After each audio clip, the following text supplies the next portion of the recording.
रात का पिछला पहर था। आसमान पर काली घटाएं इस तरह छाई हुई थीं मानो किसी ने पूरे आकाश पर स्याही उंडेल दी हो। बादल रह रह कर गरजते और उनकी गूंज सुनसान रास्ते पर ऐसे फैल जाती जैसे कोई अदृश्य जानवर अंधेरे में दहाड़ रहा हो। हवा ठंडी और भारी थी, जिसमें मिट्टी, नमी और सड़े हुए पत्तों की मिली-जुली गंध थी। कच्चे रास्ते के दोनों ओर झाड़ियां और ऊंचे ऊंचे पेड़ खड़े थे।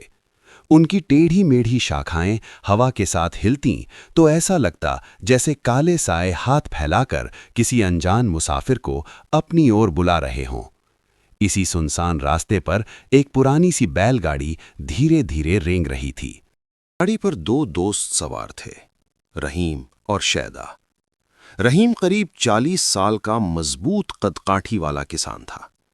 चेहरे पर सख्ती जरूर थी, लेकिन आंखों में एक अजीब सी सादगी झलकती थी। वो बैलगाड़ी की लगाम थामे बैठा था और बीच बीच में बैलों को हल्की सी आवाज देकर आगे बढ़ा रहा था। शैदा उम्र में थोड़ा छोटा था, करीब 35 साल का, दुबला पतला, हमेशा बेचैन रहने वाला। उसे अंधेरा और सुनसान रास्ते कभी पसंद नहीं आए। वे दोनों पास के कस्बे से अनाज बेचकर अपने गांव मुरादपुर लौट रहे थे। शैदा ने अपनी चादर कसकर लपेट ली। रहीम भाई, कुछ ठीक नहीं लग रहा। ठंड हड्डियों में उतर रही है।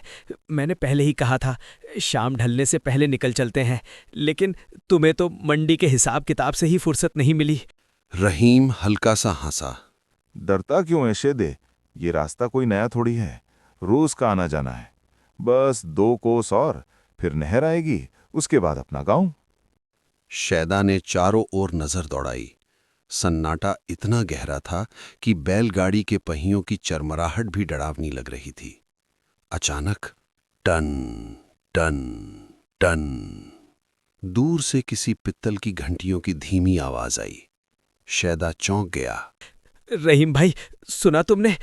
लगता है कोई और बैलगाड़ी भी इसी रास्ते पर है। रहीम ने बैलों को रोक दिया। चारों तरफ अचानक गहरी खामोशी छा गई। सिर्फ हवा के सरसराने की आवाज। फिर वही आवाज, इस बार थोड़ी और पास से। टन टन टन। शायद चचा मेहरदीन की घड़ी होगी, वो भी तो आज मंडी गए थे। अच्छा ही है, साथ चलेंगे तो डर भी नहीं लगेगा। रहीम ने बैलों को तेज किया, लेकिन अजीब बात यह थी कि वे जितना तेज चलते, घंटियों की आवाज उतनी ही दूर खिसक जाती। शैदा के माथे पर पसीना आ गया। रहीम भी अब असहज होने लगा था। कुछ दूर चलने के बाद रास्ता संकरा हो गया। सामने एक छोटी सी नहर थी, जिसे पार किए बिना गांव पहुंचना मुमकिन नहीं था। वहां धुंध इतनी घनी थी कि 5 कदम आगे कुछ दिखाई नहीं दे रहा था। धुंध के उस पार एक बैलगाड़ी खड़ी थी। बैल बिल्कुल स्थिर थे, लेकिन उनके गले में बंधी पित्तल की घंटियां जोर जोर से बज रही थीं। टन टन टन। ओ भाई, कौन हो? कोई मदद चाहिए क्या? कोई जवाब नहीं। रहीम ने बैलगाड़ी नहर में उतार दी। जैसे ही उनके बैलों के पैर पानी में पड़े, वे जोर से हिनहिनाने लगे और पीछे हटने लगे। भाई, उधर देखो। रहीम, बैलों को क्या हो गया? ये आगे क्यों नहीं बढ़ रहे हैं? तभी वो दूसरी बैलगाड़ी धीरे धीरे आगे बढ़ी और तभी रहीम की आंखें फटी की फटी रह गईं। उस बैलगाड़ी के पहिए जमीन या पानी को छू ही नहीं रहे थे। वे पानी से लगभग 1 फुट ऊपर हवा में घूम रहे थे। रहीम का गला सूख गया। शेदे, ये इंसान नहीं है, गाड़ी मोड़। लेकिन तभी वो गाड़ी अचानक रुक गई। उस पर बैठा गाड़ीवान धीरे धीरे उनकी ओर मुड़ा। उसके सर पर बड़ी सी पगड़ी थी, लेकिन उसका चेहरा था ही नहीं। न आंखें, न नाक, न मुंह, सिर्फ एक काला गहरा सुराख जिससे धुआं निकल रहा था। शैदा की चीख निकल गई। रहीम, इतनी जल्दी क्यों है?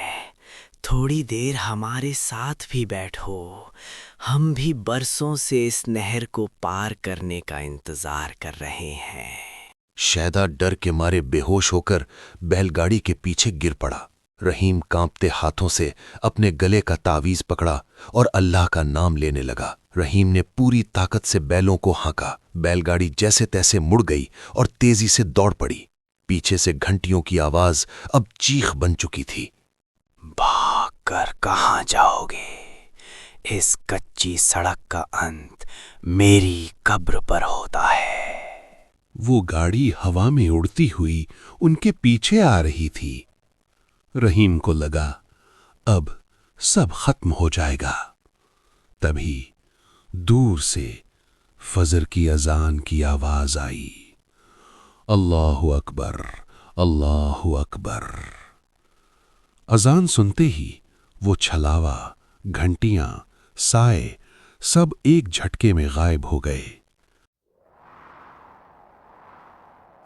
सूरज की पहली किरण के साथ रहीम ने आंखें खोलीं।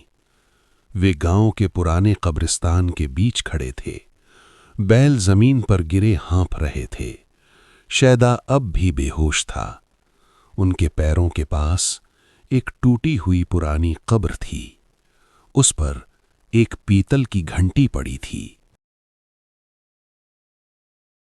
गांव वालों ने बताया 50 साल पहले यहीं एक बैलगाड़ीवान लुटेरों के हाथों मारा गया था।